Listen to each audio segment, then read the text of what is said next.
안녕하세요. 김용진 목사입니다. 이 영상은 성경 통독하시는데 도움을 드리기 위해 마련한 영상입니다.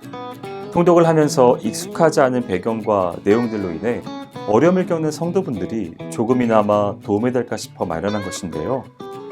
조금만 관심을 기울이시면 읽으시는데 유익이 있을 겁니다. 그럼 오늘 읽을 부분에 대한 안내를 해드리겠습니다.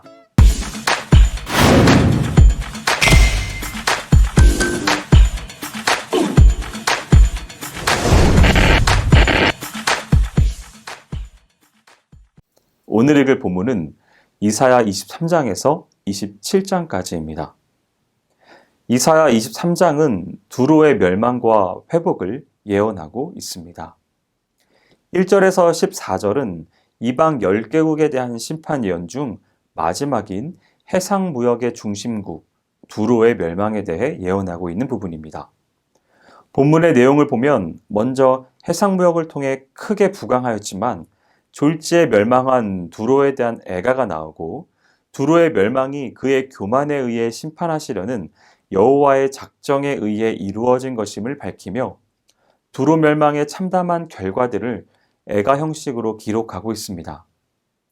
팔레스타인 북쪽 지중해 연안에 위치한 섬나라 두로는 국제해상무역과 상업의 요충지로서 예로부터 항해술과 공해술이 매우 뛰어났었습니다.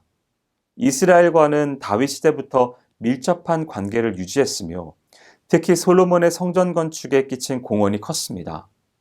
이런 관계로 인한 영향으로 두로의 많은 우상 숭배 관습이 이스라엘로 유입되었는데 북이스라엘을 바알 종교로 물들인 장본인인 이세벨도 이곳 출신이었습니다.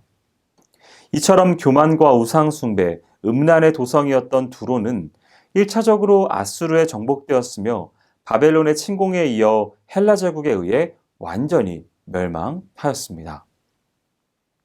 15절에서 18절은 두로가 패망한 지 70년 만에 다시 회복하게 될 것과 회복한 후 다시 무역으로 부를 얻어 여호와께 돌리게 될 것을 예언하고 있습니다. 한편 본문에 언급된 바 두로의 회복은 유다가 바벨론 포로 이후 70년 만에 여호와의 구원 역사로 말미암아 회복된 것과는 달리 단지 옛적에 하던 습관대로 열방을 상대로 무역하여 얻은 부로 나라를 다시 세운 것에 지나지 않습니다. 이것을 이사야는 부끄러운 기생 행위에 비유하여 표현했습니다.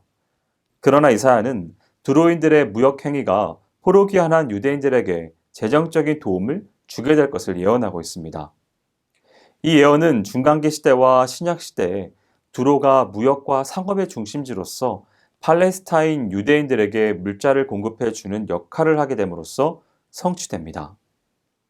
이사야 24장은 온 세상에 대한 하나님의 최후 심판을 예언하고 있습니다. 24장부터 27장까지는 세계 열방에 대한 심판을 예언한 13장에서 23장의 결론에 해당하는 부분입니다.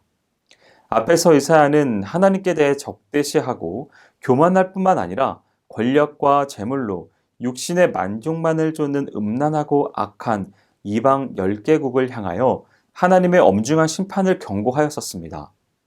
이제 그 결론으로서 24장에서 27장은 역사의 진행 과정 중에 보여주었던 하나님의 철저한 공의의 심판 원리가 역사에 종결되는 날에 이 세상에 속한 모든 나라들에게 그대로 적용되어 멸망의 심판을 당할 자와 축복된 메시아 왕국에 들어갈 자들의 형편이 극명한 대조를 이루게 될 것을 잘 보여주고 있습니다. 1절에서 13절은 최후 심판 날에 하나님의 진노하심이 신분이나 지위 고하를 막론하고 세상 모든 자들에게 임할 것이라는 예언과 그러한 심판의 원인이 모든 인간들이 하나님의 율법과 율례를 어기고 언약을 파기한 데 있다는 사실 및 그 심판의 결과 모든 인간들이 땅에서 즐기던 모든 죄악된 쾌락과 기쁨이 완전히 소멸될 것이라는 예언을 기록하고 있습니다. 14절에서 23절은 하나님의 심판을 맞는 두 부류의 사람들의 반응에 대해 기록하고 있습니다.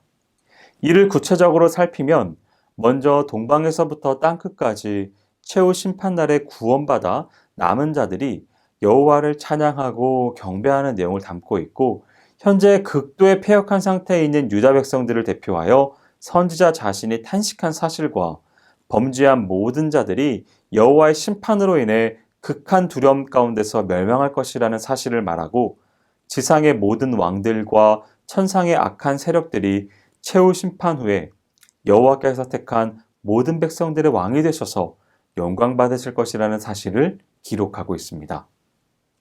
이사야 25장은 의로운 심판자와 구원자 되시는 여호와께 대한 성도들의 찬양과 성도들을 위한 하나님의 구원 잔치 및 성도들의 승리의 노래를 담고 있습니다. 1절에서 5절은 성실함과 진실함으로 철저히 심판하셔서 완전한 공의를 이루신 심판자 하나님을 향한 이사야로 대표되는 구원받은 성도들의 찬양을 예언적으로 기록하고 있습니다. 이 찬양에는 심판자 하나님의 공의에 대해서만 집중 거론되어 있습니다. 즉, 하나님은 성실함과 진실함으로 포악자에 대해서는 철저하게 징벌하셔서 그들마저 당신을 경외토록 하셨고, 궁핍한 자들에게는 포악자들의 압제를 막는 보장과 그늘이 되어 주셨기 때문에 실로 찬양받으시기에 합당하신 분이라고 고백합니다.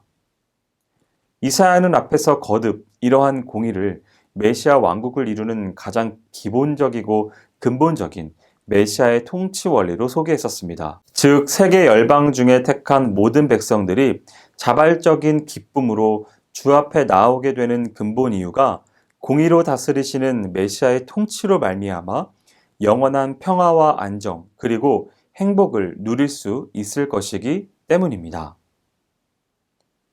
6절에서 12절은 세계 만민 중에 구원받은 자들을 위해 하나님께서 풍성한 구원의 잔치를 베푸실 것과 여호와로 말미암아 모압으로 상징되는 대적들에게서 승리와 구원을 얻은 자들이 기쁨으로 여호와를 찬양하게 될 것을 기록하고 있습니다. 여기서 하나님이 베푸실 구원 잔치는 종말론적으로 창세로부터 택함받은 모든 성도들이 참여하게 될 어린 양의 혼인잔치와 관련된 것입니다. 각종 신령한 복 및 사망과 눈물을 제하시는 하나님의 위로가 넘치는 잔치는 우리 성도들의 궁극적이고 영원한 소망입니다. 또 이 구원잔치는 대적을 초계같이 밟으시는 하나님의 권능의 손으로 말미암아 확실히 보장되는 것이며 또 반드시 주어질 것인 바 이는 더욱 기쁨과 감사의 찬양 제목이 됩니다. 또 이 잔치 자리에 참여한 모든 성도들에게 있어서 무엇보다도 기쁘고 감사한 일은 하나님께서 그 얼굴에 덮여 있던 면박과 하나님과 인간 사이를 가로막았던 휘장을 제하심으로 인하여 이제 구원받은 성도들이 그토록 알고자 갈망하던 천국의 모든 비밀을 바로 알고 창조자 하나님과 자유롭게 교제를 나눌 수 있게 되는 것입니다.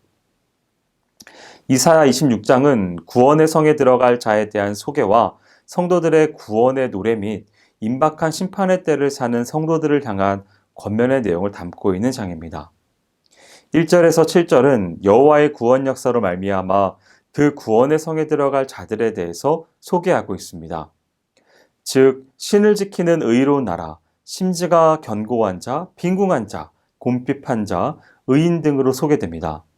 주께서 이런 사람들을 위해 견고한 성읍, 영원한 반석, 높은 데 거하시는 자를 밟는 발이 되셔서 평강의 평강으로 인도하신다고 하셨습니다. 8절에서 19절은 구원의 성에 들어갈 자들이 부르는 구원의 노래를 소개하고 있습니다. 이 노래는 두 절씩 같은 주제로 구분되어 있어서 예배 시에 교창으로 불러도 효과적으로 사용할 수 있는 것입니다. 그 내용을 보면 먼저 여호와의 구원을 간절히 사모하며 기다리던 자들의 심정을 노래하고 이어서 주의 구원을 기다리지 않아 결국 구원받지 못한 악인들의 부끄러운 처지를 말합니다.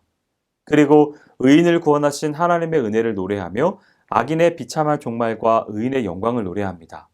끝으로 구원받기 이전 환난의 때를 회상하면서 해산하는 여인처럼 부르시는 일과 그러한 고통으로 죽은 자들을 티끌 가운데서 일으키시는 놀라운 주의 구원 역사를 노래하고 있습니다.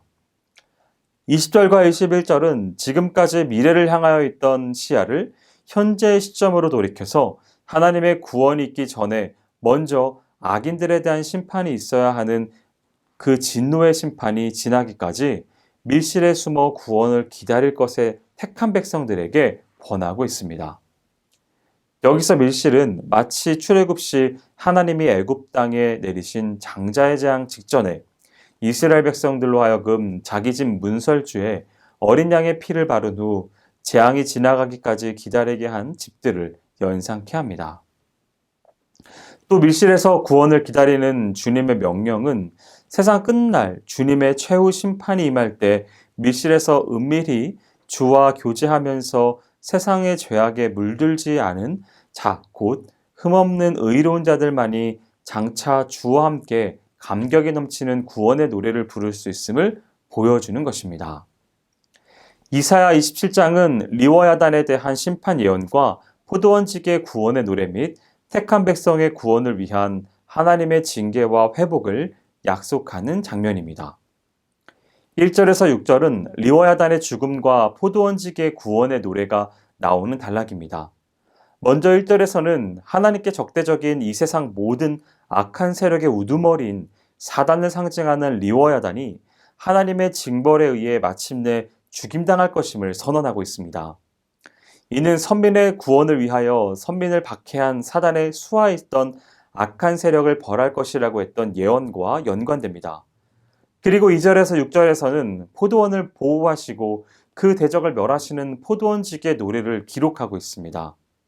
여기서 리워야단의 죽음과 포도원지기의 노래를 나란히 병행시켜 놓은 것은 이 세상의 공중권세 잡은 자인 사단의 죽음과 포도원, 곧 택한 백성들의 구원이 밀접한 상관관계에 있기 때문입니다. 7절에서 13절은 택한 백성에게 구원을 베푸시기 전에 먼저 그들의 죄에 대한 징계가 주어질 것인 바 징계의 특징과 회복 약속에 대해 소개하고 있습니다. 먼저 택한 백성에 대한 하나님의 징계는 그 대적들에 대한 하나님의 징벌보다 결코 크지 않음을 말합니다. 그리고 택한 백성 야곱의 불의가 속함을 받기 위해서는 그 백성의 자발적인 회개와 불의의 대가만큼 그들에 대한 하나님의 징계가 선행되어야 함을 언급합니다. 이어서 그러한 징계 후에 하나님께서 약속대로 반드시 그 백성들을 예루살렘 성산으로 불러 모으실 것임을 기록하고 있습니다. 여기서 우리는 택한 백성에 대한 하나님의 징계는 악인들에게 그 죄값대로 다 벌하사 영원한 멸망에 떨어뜨리게 하는 징벌과 달리 단지 하나님의 거룩하심과 같이 거룩하게 하시기 위한 연단과 교육의 수단이라는 사실과 하나님께서 그 죄에 대해서는 징계하실지라도 택한 백성 자체는 결코 버리지 아니하시고 반드시 구원하신다는 사실을 다시 한번 확신케 합니다. 여기까지 이사야 23장에서 27장까지 성경 통독을 하실 때에 도움이 될 만한 내용을 전해드렸습니다. 혹시 이외에 질문이 있으시거나 나누고 싶은 이야기가 있으시면 밴드나 댓글로 달아주시면 필요한 도움을 드리겠습니다. 그럼 내일 다시 만나도록 하겠습니다. 통독 화이팅 하세요.